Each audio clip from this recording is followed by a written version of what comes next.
இனிய வணக்கம். திருச்சி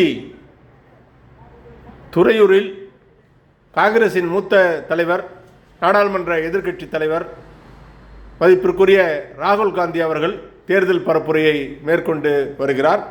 காலையில் சென்னை பகுதிகளில் தேர்தல் பரப்புரை செய்த அவர் இப்பொழுது திருச்சி துறையூரில் தேர்தல் பரப்புரையை பேசி முடித்திருக்கிறார்.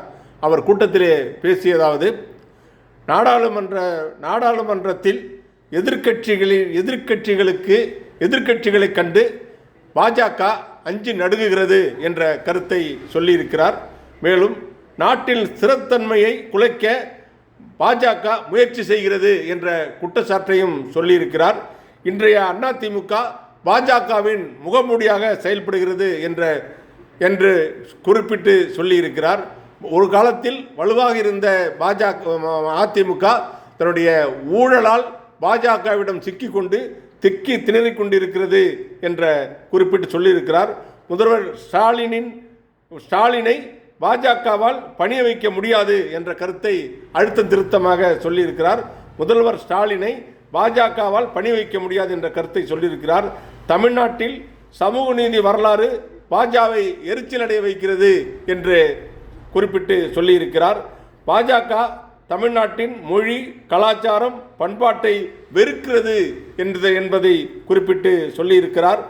முதல்வர் ஸ்டாலின் கொள்கையை சமரசம் செய்து கொள்ள மாட்டார் என்று குறிப்பிட்டு சொல்லியிருக்கிறார். முதல்வர் ஸ்டாலின் அவர்கள் கொள்கையை சமரசம் செய்து கொள்ள மாட்டார் என்றும் அழுத்தம் திருத்தமாக குறிப்பிட்டு சொல்லிவிட்டார். இந்தியாவின் தொழில்களை ட்ரம்பிடம் மோடி விற்றுவிட்டார் என்ற கருத்தையும் சொல்லியிருக்கிறார். தமிழ்நாட்டுக்காக டெல்லியில் போராடுவேன் என்று சொல்லியிருக்கிறார். தமிழ்நாட்டிற்காக ஒரு இராணுவ வீரனாக தமிழ்நாட்டிற்காக டெல்லியில் போராடுவேன் என்று குறிப்பிட்டு சொல்லியிருக்கிறார்.